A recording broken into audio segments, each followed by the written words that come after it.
Hello வணக்கம். இங்கே பாருங்கள், செரி பிளான்ட்டு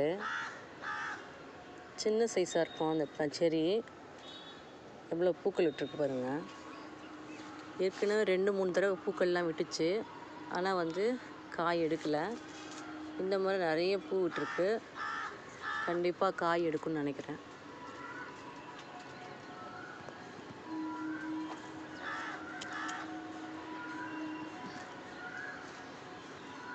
எல்லா இடத்துலையுமே பூ இருக்குது. அதனால் ஒரு 10 காய்களாவது நம்ம எதிர்பார்க்கலாம். அது காய் பழுத்து அந்த சிகப்பாக இருக்கும்போது பார்த்திங்கன்னா ரொம்ப அழகாக இருக்கும். அந்த க்ரீன் கலருக்கும் அந்த பழம் சிகப்பாக மாறும்போது ரொம்ப அழகாக இருக்கும்.